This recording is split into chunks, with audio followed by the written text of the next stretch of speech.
Going live.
Good news for engineering students, as I will have a web series just for you. It is called the Calculator Tactics Sessions, which is a live event streamed over Facebook via StreamYard. We will have 4 episodes for Season 1 with 4 distinguished guest instructors and 4 different subject matters.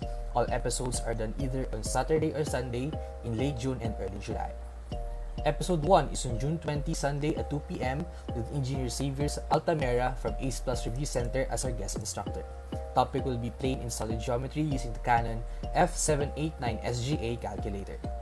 Episode 2 is on June 27, Sunday at 2 p.m. with Engineer Victor Villafuerte from Keep Up Education as our guest instructor.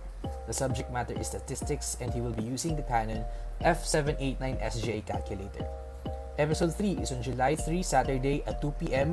with Engineer Francisco Onde Jr. from Gillesania Engineering Review as our guest instructor. He will discuss calculator techniques on engineering economy using the same calculator. Meanwhile, Episode 4 is on July 10, Saturday at 2 p.m. together with Engineer Catherine De Rosario from Review Innovations as the guest instructor. Her subject focus is calculus using the Casio FX 570 ES. Looking forward to see engineering students in this web series. See ya, future engineers!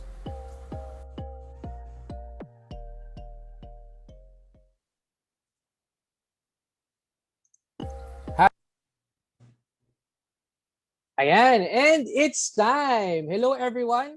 It's a rainy day here in Manila. Hope you're safe and sound wherever you are. Sending my greetings again to all of my 170,000 followers who are watching or will be watching this webinar. This is your very own Engineer Dee. If you're following my page for some time now, Engineer Dee is a 28-year-old Filipino civil engineer, content creator, entrepreneur, solid business professional, and financial advisor. Today, July 3 at 2 p.m. Philippine Standard Time, as shown in our teaser earlier, we will have another honorable guest speaker to teach us calculator techniques on a given topic. So we already had 2 speakers before in this series, and now we are on episode 3. Sobrang bilis na ng time, no? Malapit na matapos yung series natin for season 1. By the way, I and our guests are both Filipinos, and this webinar is intended for our Filipino audience. So we'll use both English and Tagalog in our conversations and presentation today. However, our friends from other countries are free to join and watch. Ayan, to all our audience who are watching right now, comment down your locations. So we'll see where you guys are from. Earlier, nakita ko na, no? Yung mga attendees natin, they're coming from Dipolog, Dapitan, Osamis, Negros Occidental, Lapu-Lapu, Aklan, si Spencer watching from home, Santiago, Camarines Sur.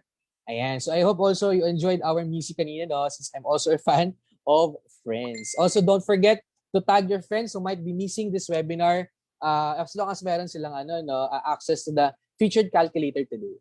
So just to set expectations, this free webinar will run for a total of an hour or so. So we're currently live on the Engineer Dee Facebook page. So our previous episodes 1 and 2 are available on our Engineer Dee Facebook page, and also I've uploaded it on YouTube.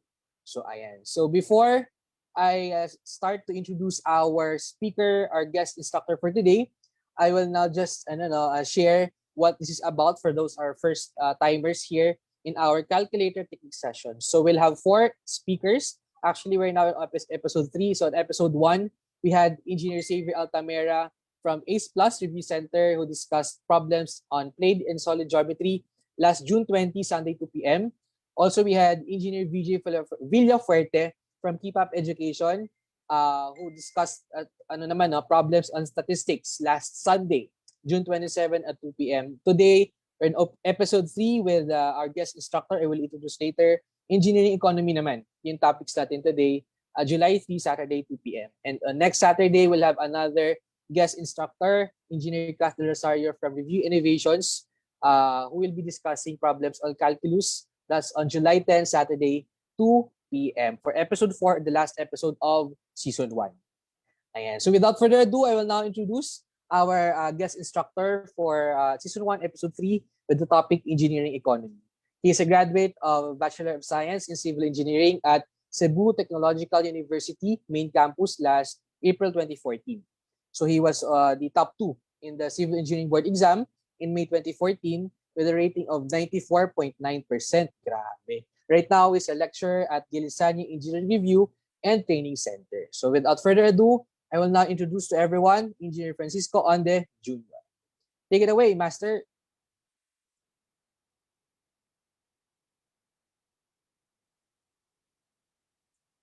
Ayan, nakamute lang ka lang ata, Master, no? Uy, Yan, good. parang nag-iba yung background ko, Master. Wait muna. Parang I need to change this. Wait. Sandit lang. Nag-Iron Man pa. Ayan, parang okay na, no?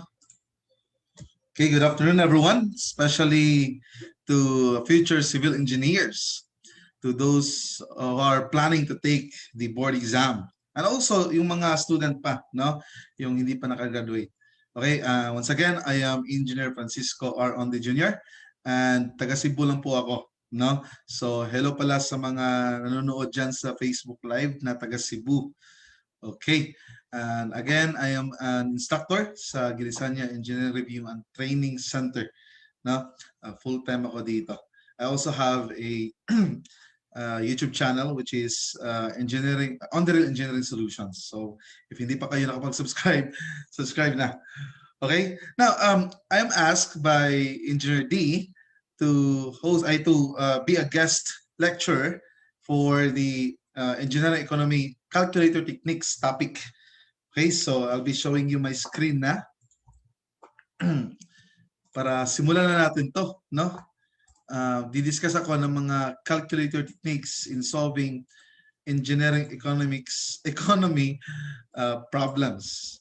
So some of the problems na ginamit ko dito are mga lumalabas sa board exam, sa past board, and some are mga probable naman. Okay? So, let's start na. But yung main topic natin for today is all about annuities, all about uniform series, no? Kasi dito medyo mas nahirapan yung mga student, no, in solving engineering economic problems, no? So, background lang muna, yung fundamentals muna. Let's discuss this. Suppose that there is a series of n uniform payments, uniform in amount and uniformly spaced, such as a payment every year. Let A be the amount of each uniform payment, and let F be a future and single amount equivalent to the series, with F occurring at the same time as the last A payment. Then the relationship between F and A is this one. F is equal to A times 1 plus I raised to n minus 1 all over I. Or this is commonly known as the future worth or accumulated worth of ordinary annuity. Okay, yan yung formula. F is equal to A times 1 plus I raised to n minus 1 all over I. But since we are to discuss calculator techniques today, no? I'll be showing you how to solve the future worth, the present worth, no, and also the values of A, kung ano man yung situation, by using sigma notation in the calculator. Okay, so I hope nakikita nyo lang yung calculator ko sa screen ninyo. Nakikita ba, Engineer Dee? I'm gonna check this. Wait. Yung calculator hindi pa, Master. Okay. Sige, so eto. How about that, Master? Okay na, proceed. Okay na. So, if you are using the Canon F789 SGA calculator, you'll find the sigma notation dito sa apps button, just directly below sa shift, no? So, parang nag-hang. Ito. So, this is the sigma notation. Yung sa 9-in-1 ES Plus, meron din yan, no? But since for the C is, yung allowed calculator is ito, then dito yan makikita. But for other engineering board exams, di ba, I think allowed pa naman yung 9-in-1 ES Plus or yung 570 ES Plus, no? So you can just use sigma notation dito. Ganyan, no? So pwede nyo rin gamitin yung 9-in-1 ES nyo ngayon, no? So what is its syntax, no, if mag-solve tayo ng future worth? Well, ganito.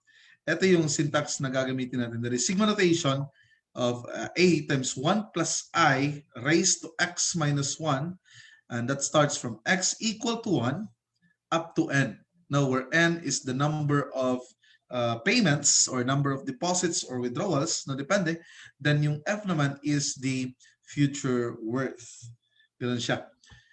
Right? So, I'm gonna discuss why ganito yung formula niya. Now, I'm gonna use a cash flow diagram. But before that, mag-discuss muna tayo ng problem, no? And i-compare natin ang solution using the conventional formula, no? Yung formula talaga, and also using this method, using this technique. So, here's the first question for this session. If $100 is invested at the end of each year for the next 10 years in a savings account that pays 5% interest, how much will be in the account immediately after the 10th payment? Okay, by the way pala, one of the difficulties, no, na nakikita ko sa mga nagtitake ng exam, no, one of the difficulties nila is how to understand the problem. Ganun talaga. No, yan talaga yung issue. I know many students who can memorize many formulas, no, like ang bilis nilang makamemorize or para bang napakagaling nilang mag-memorize, no? But the problem is when to use those formulas, no? Like if yan yung problem, how would they know that yung formula na gagamitin nila is the future worth formula or the present worth formula, no? Or simply accumulated interest formula lang, single payment, or annuity bond formula, no? So dito, titingnan natin ano yung mga key phrase or word, no, na needed to be in a problem para magamit natin yung formula na ito. So it says, $100 is invested at the end of each year. So it says at the end of each year, no?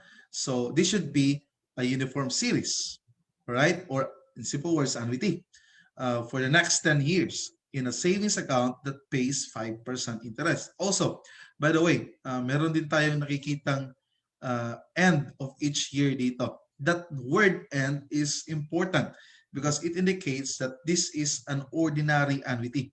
Sometimes kasi, it would become at the beginning. Nasasabihin, if $100 is invested at the beginning of each year, then blah, blah, blah. So, that is not anymore an ordinary annuity. No? So, maging annuity due na yan or annuity due. No? But dito, since this is at the end, then this is just an ordinary annuity. And it asks for the amount after the 10th payment. No? How much will be in the account immediately after the 10th payment? That means the future worth or the accumulated worth. No? That means nag-include na yan ng mga interest na na-earn. Okay? So if we are to solve that, ganito yung cash flow diagram nito, no? Of course, uniform lang, no? For 10 years, $100 each. Then, using the formula, direct substitution lang. That is 100 times the quantity of 1 plus 0.05 raised to 10 minus 1 all over 0.05. Okay, and evaluating that will give us $1,257.79. Now, what if we'll be using the sigma notation? Okay, so again, ano lang yan, apps, then 2, no? So, ang gagawin natin dito, i-follow natin yung syntax, no? Na binigay ko kanina. Unahin yung A. So, yung A dito is the yearly deposit. So, $100 times quantity of 1 plus I. So, I dito is 0.05. Then raised to the power of X minus 1. Okay? And this is from X equal to 1 because it starts at year 1, at the end of year 1, and up to 10. Okay? So evaluating that will give us the same result, 1,257.79. Okay? Though, using this formula, para bang masasabi mong, how about if eto na lang talaga yung gagamitin? Yes, you just may use that. No? Mas better nga, no, na gagamitin mo yan. But pagdating natin sa next problems, makikita nyo, ma-appreciate niyo na mas okay pala ito kasi mas maging madali yung mga solution. Okay? So ito pala yung chart, no, ng pag-increase ng pera So if ever there is no interest na ma-earn, so eto lang, these lower rectangles na makikita niyo, parang eto lang yung pagtubo ng pera. And that means $100, $200, $300 hanggang magiging $1,000, no, at the end of 10 years. But if there's an increase of money because of the interest rate, then mag-earn sila. Ganun. So magiging equal to 1,257.79. Okay, so ganun yan. Yan. Medyo mabilis ba ako? Just tell me, ha? Okay. Another problem naman tayo. Ito naman. Suppose that 1,000 is invested quarterly at 6% nominal rate compounded quarterly. How much will be in the account after 5 years? Okay? So, dito, yung deposit na or yung investment na is made quarterly. That means every after 3 months. Di ba? And that's 4 times a year. Okay? Then there is a given interest rate, 6%, and that's nominal. That means that is good for 1 year, no? And compounded quarterly. Ibig sabihin yan, yung effective rate niya per quarter is 1/4 ng 6%, no? So 0.06 over 4 every 3 months. Yan yung interest na ma-earn. Now question, how much will be in the account after 5 years? So it's diba? Obvious na it asks for the future worth. Okay? So again, if we'll be using the formula, ito yung gagawin natin. Ito pala yung cash flow diagram. Okay? So these numbers dito represent months. Okay? So ito yung wait, am I correct dito? No. Represent quarters pala. Sorry, no? So this 4 means 4 quarters or 4 3-month span of time or good for a year. Okay, so 1 year to, 2nd year ito, 3rd year ito, 4th and 5th. Okay? So yan yung cash flow diagram. Now, if ganun yung cash flow diagram, then the interest rate that we'll be using dito in this formula is equal to 0.06 over 4. And yung N naman must be the number of deposits. And that is equal to 20. No? So that comes from 4 times 5. Now, evaluating that, no, i-substitute mo, taking I equal to 0.06 over 4, will give us this result. The future worth or accumulated worth is equal to $23,123.67. Okay?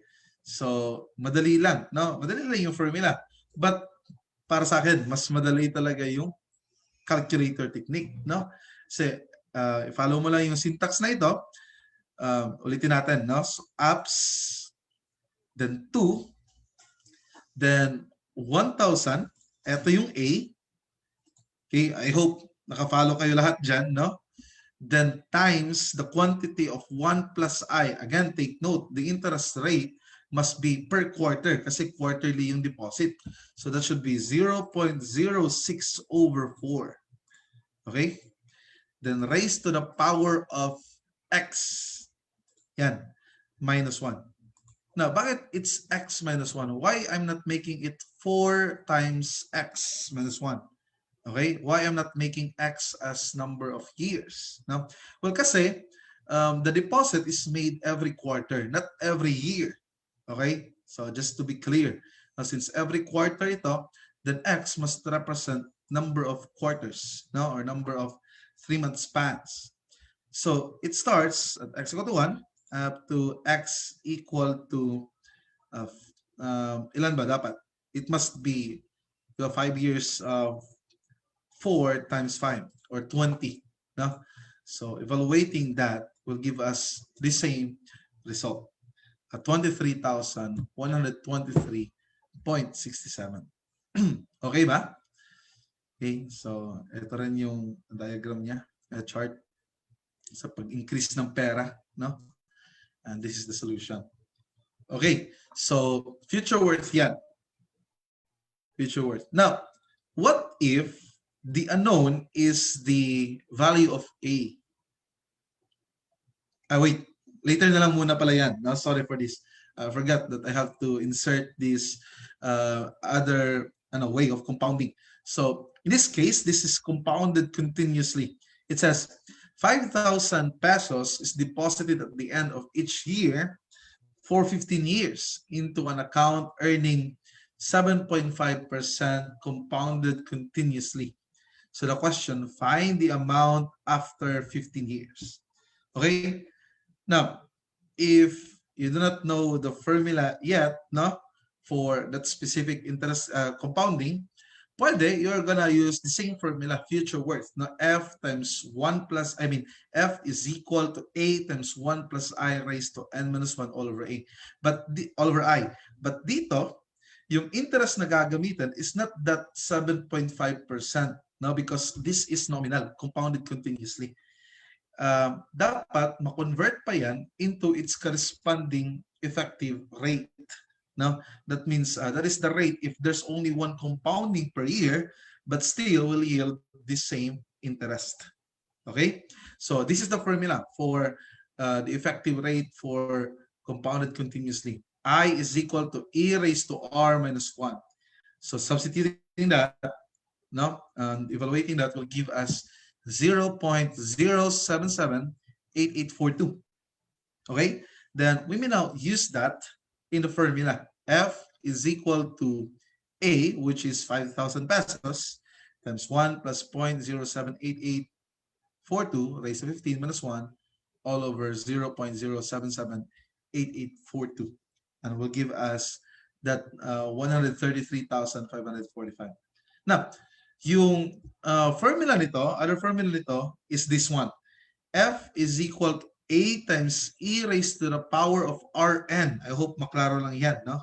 Sa Facebook, minus 1 all over E raised to the power of R minus 1. So dito, we may not convert the interest rate anymore. We're gonna use that nominal rate 7.5% compounded continuously and substitute that here. So that's 5,000 times E raised to 0.075 times 15 minus 1 all over all over E raised to 0.075 minus 1. So that is equal to that. The same lang, though meron lang difference sa decimal. Okay lang yan. Due to ano lang yan, no? Due to gravity, no, joke. Due to rounding off of the numbers. Okay, that's why there's a difference. Now, how about if we are to use the sigma notation again? So dito, if you could remember, the formula for the future worth is, eto diba? F is equal to P times E raised to RT for a single payment. Okay? P is the single amount, no, principal amount. Then R is the nominal rate and time is the time of loan or time of deposit. Okay? Now, dito, gagamitin natin yung formula yon with the use of syntax, no? Include natin yung syntax notation. Sigma notation. So the syntax is summation of A. So this is again 5,000. Okay? Times E, dito yon, shift then ln, then raised to the power of 0.075, that is the R, then x minus 1. Yan. By the way, bakit ba x minus 1 yan? Kasi ganito yan.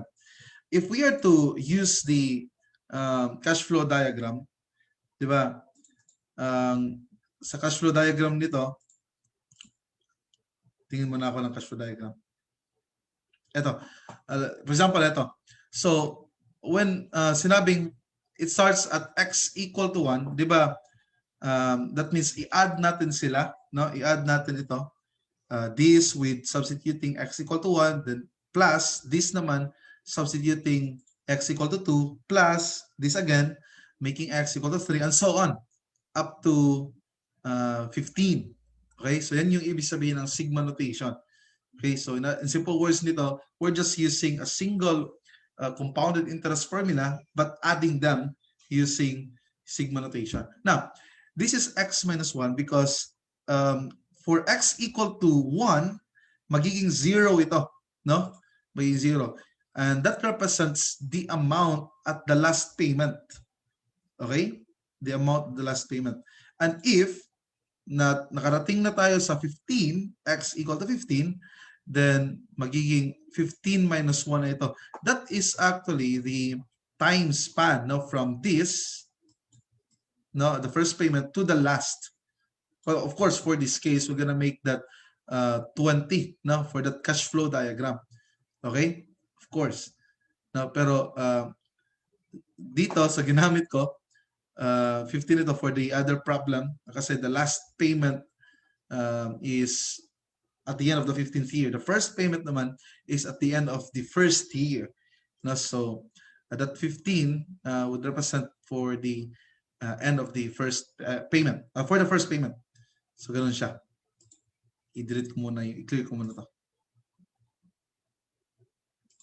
Yan. Okay, so that's why ganyan yung syntax niya. Okay, so evaluating that, again, will give us the same result. 133,545.58.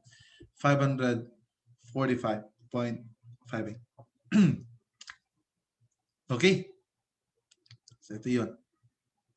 Now, again, as what I said, what if naman, if the question is A, na like it asks for the value of A. Let's use this problem. Suppose an investor plans to make monthly deposits into an account that pays 9% interest, compounded monthly, so that $100,000 will be in the account immediately after the payment at the end of 10 year or year 10. The first payment will occur at the end of month 1. So 1 month from the present. So the question, how much must be deposited? So parang translate natin to, no, in simple words, no? Ilan daw dapat yung i-deposit monthly so that after depositing them for 10 years, no, we can have this $100,000 in our bank account, no? Assuming that the interest rate is 9% compounded monthly. Okay? 9% compounded monthly. This 9% is good for a year. So its monthly effective interest rate is 1/12 of that. Ganun siya. Now, if we'll be using the formula, ito yun. No? So, yung maging I is 0.09/12 and N naman is equal to 12 times 10, of course. A total of 120 deposits dapat yung magawa. Okay, so 100,000 is equal to that. 8 times 1 plus 0.09/12 raised to 12 times 10 minus 1 all over 0.09/12. Now, solving for A, we can have this. Okay, if you are to try to rearrange that or shift solve that, you can have that. Now, how about if we are to use the syntax? Well, ganito yan. Parang hindi ko na-include dito. Remember, di ba, that if we are to use the sigma notation formula, that is this, then times A, then times 1 plus I, no? I 0.0 something, raised to the power of x minus 1, right? Now dito, if A is the unknown, then pwede natin siya ma-factor out. Like, pwede natin siya malagay dito, no? Outside the sigma notation. Yan. Okay? And since we are to solve that, and this is supposed to have a result of 100,000, then pwede natin ma-solve yung A by doing cross multiplication. Bale, this sigma notation will be placed at the denominator na. No? So what will happen is this. 100,000 over summation of 1 plus I. Again, the interest rate dito is 0.09/12. Then, dito na tayo mag-raise to the power of x minus 1. Okay? So, hindi yan dapat times 12 times x minus 1. No, it must just be x minus 1. Kasi monthly yung pag-consider natin ito. So, that x starts at 1 and ends at 120. This should be all about months. Alright? So evaluating that will give us processing. Medyo loading, no? Ito yung downside ng model na ito. Medyo mabagal compared to 901ES Plus. Okay, so that's it. 516.76. Okay. Ayos ba yan?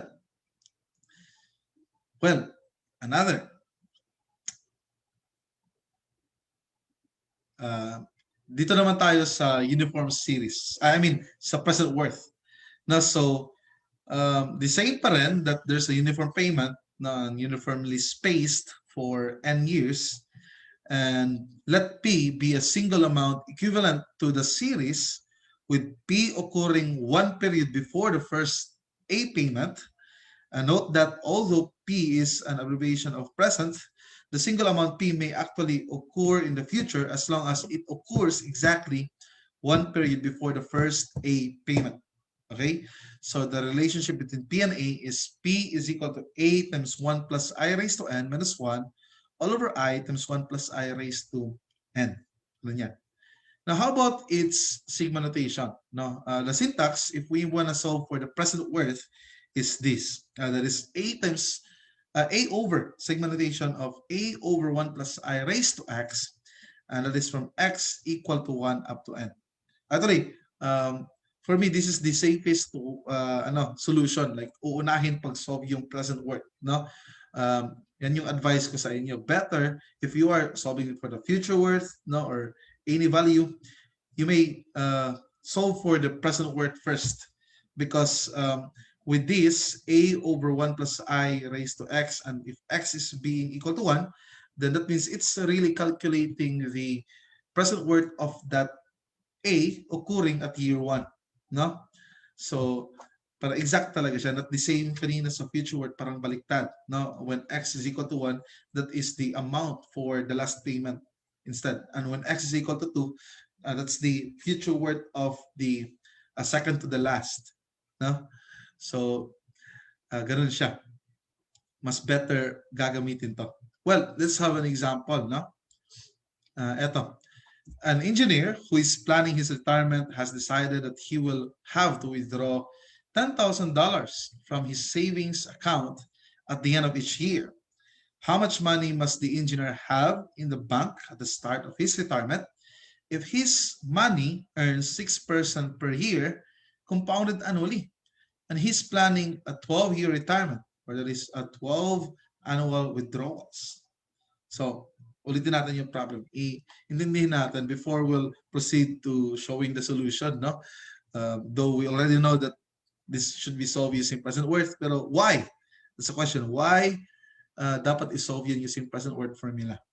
So, it says that he's planning to retire, no? And he decides to withdraw 10,000 at the end of each year. So, here's that phrase again. At the end, that means ordinary annuity. Okay? Then how much money must the engineer have in the bank account? Ilan daw dapat yung nandyan sa bank account niya for him to be able to withdraw this $10,000 for the next 12 years. That means, at the end of his withdrawal, last withdrawal, $10,000, wala nang matira sa pera niya. No? Yan yung ibig sabihin niyan.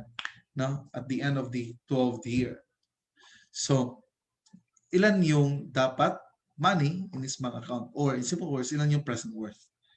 So, let's solve that. Ito. Using the formula, okay, that is A times 1 plus I raised to N minus 1 all over I times 1 plus I raised to N. So, we just have to directly substitute the given. No? Kasi the given A is provided, $10,000. I naman is just compounded annually. Now, the same with the mode of withdrawal. Okay? So, I should be just 0.06, hindi siya divided to something. Then, N naman is just 12. Okay? So, evaluating that will give us this result, 83,838.44. Now, if we'll be using the sigma notation formula or method, no? So, summation, sigma notation of yearly withdrawal, $10,000 over 1 plus I raised to the power of X. And dito, no, there should no be minus 1. Wala na dapat minus 1. Okay?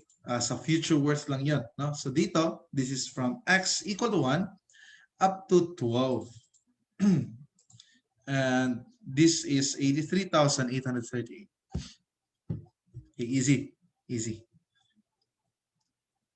So I hope naka-follow pa kayo, no? I wanna check my phone. Just a sec, ha? Just give me that. Because I wanna know if may comment ba kayo? No? Sa live. So shout out to my friends who are watching.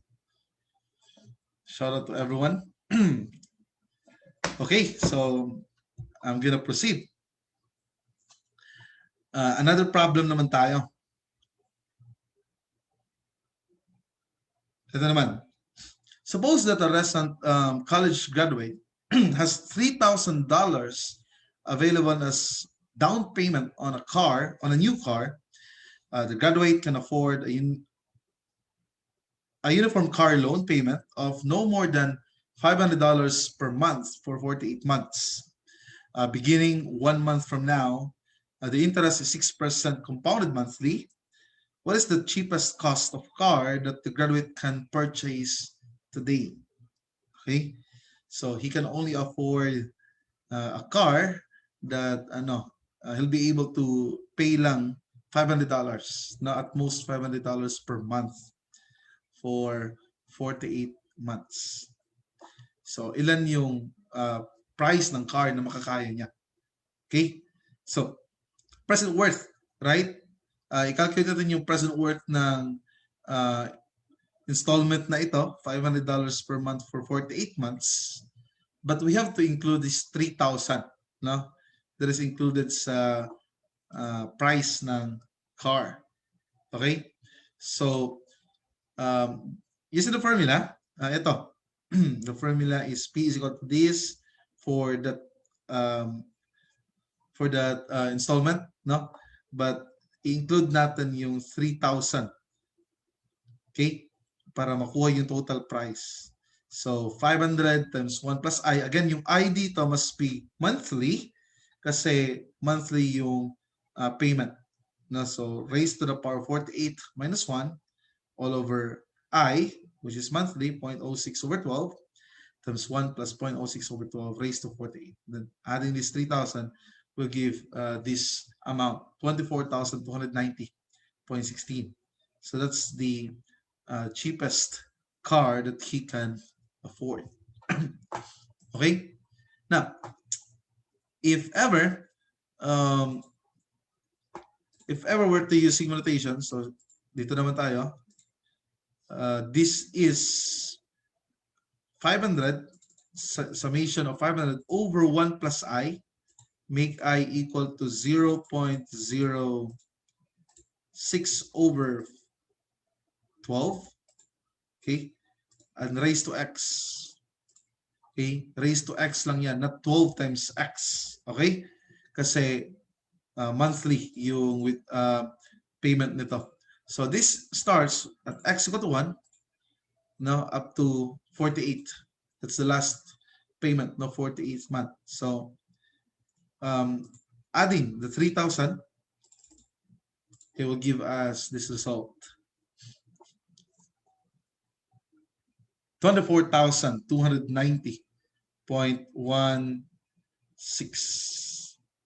All right. So ganun yan.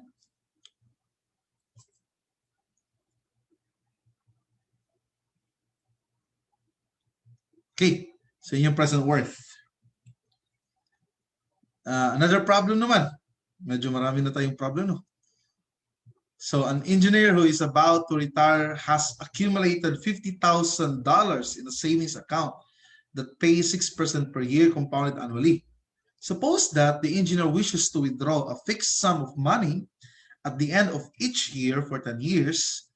What is the maximum amount that can be withdrawn? So dito, baliktad naman, no? Kanina, we were asked to get the present worth dapat sa bank account niya for him to be able to withdraw $10,000 per year. Now dito, baliktad. Now, if he has $50,000 in a savings account, then how much can this engineer be willing to withdraw? I mean, able to withdraw per year, good for 10 years. Now, so it asks for A, simple words, no? Given yung P. So, if we have to use the formula, ito yung formula. Yung standard formula, no? So, we can, ito, tinranspose ko na ito, no? Nag-cross multiply na ako, expressing A in terms of P and I and N. So, this is equal to 6,793.398. Okay? Now, if we are to use the sigma notation, ito, then this should be ganito. 50,000 divided by, okay, ito na kasi yung P, no? Divided by yung sigma notation. Sorry, ito pala. Then, ito is 1 over 1 plus I. I'm gonna make 1 plus I as 1.06 na lang, no? Instead of using a parenthesis. Raised to the power of x. Okay, para makita, ito yon. Okay? Kasi again, we are to solve for A, no? So, this is from x equal to 1 up to 10. Okay. So, yan. So, evaluating that will give us the same result. 6,793.39. So, okay siya, di ba? Okay. Another problem. Meron pa ako dito. An engineer has just borrowed $8,000 from a local bank at the rate of 1% per month on the unpaid balance. His contract states that he must repay the loan in 35 equal monthly installments. How much money must he repay each month?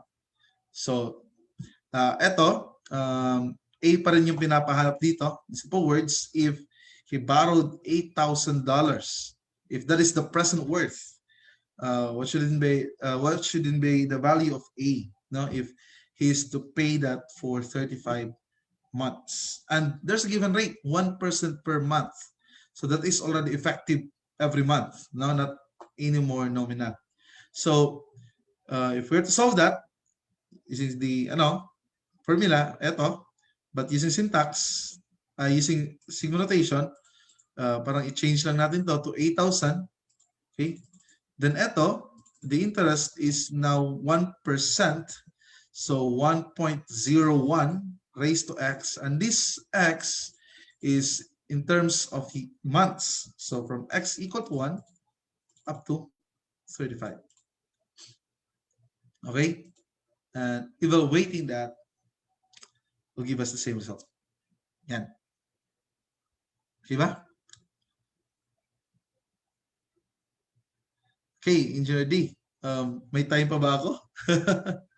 Yes, you can have one more question. Problem. Right.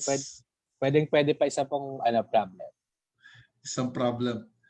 Well, actually, meron sana akong dalawa dito, I think. No? Or tatlo. Pero skip ko na lang yung iba dito. Ito, i-emphasize ko lang yung isa na, wait. This the one I meant kanina. There's a problem that would say at the beginning of each year, no? So that is an annuity due, and ito yung magiging formula niya for an annuity due. Okay? So you may just take a screenshot of that, no? And of course, if yan naman yung problem, like dito, an engineer is entitled to receive 25,000 at the beginning of each year for 18 years. Then the rate of interest is 4% per year, compounded annually. So what is the present value of this annuity at the time he is supposed to receive the first payment. That means at the moment, no, at time equal to 0, ilan supposedly yung equivalent worth ng mga future na ma-receive niya, no? So to calculate that, eto, yung syntax ito is almost the same, no? But the limit for x should be changed from 0 up to n minus 1. So this is 25 over 1 plus I, or 1.04 raised to x. Then this is from 0, no, kasi nga at the beginning, no, at the beginning of each year, no? So time equal to 0 up to 18 minus 1. So minus 1 naman dito. Okay? But still, there are 25,000 pesos money that ma-receive niya, no? But dapat minus 1 to dito. That means the last money will be made at the beginning of the 18th year, or that is at the end of the 17th year. Ganun yan. So he will have this 329,141.72. Okay? And last na lang talaga, i-diretso ko na lang to. Ito, this is a kind of problem na naubas sa board exam. Like, there's a father daw who is planning to save for his son, no? And ilan daw dapat yung i-deposit in order for his son to be able to withdraw $5,000 on his son's 18th through 21st birthday, no?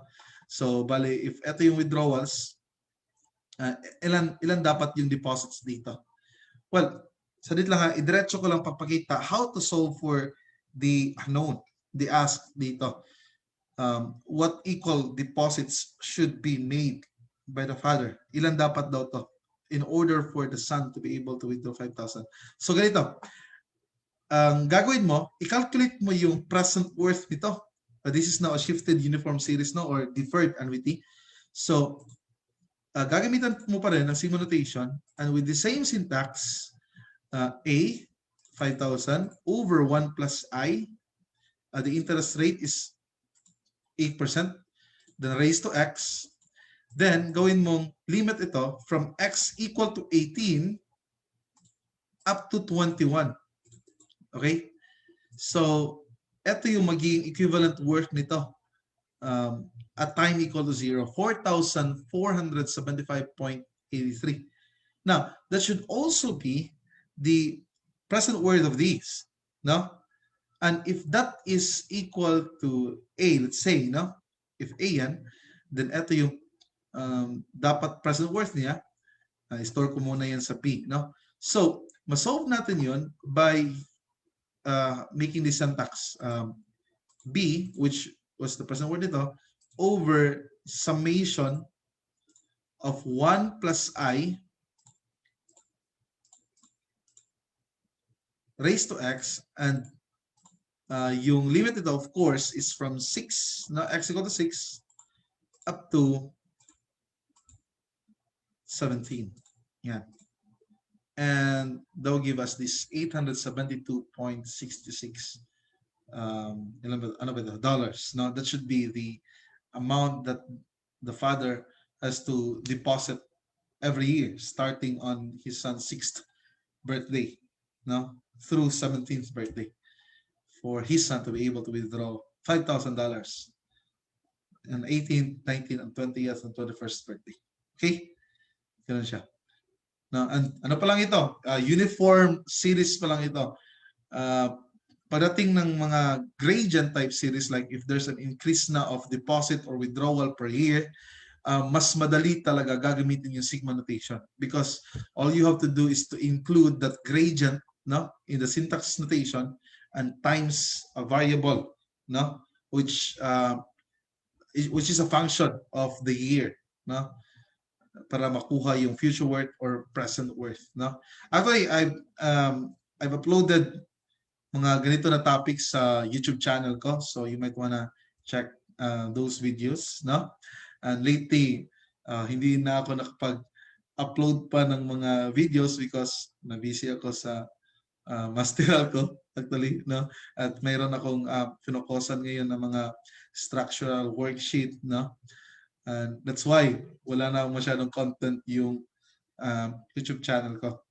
But parang na-pressure ako sa vlog ni Engineer Dee. He included me among Slater. Gosh.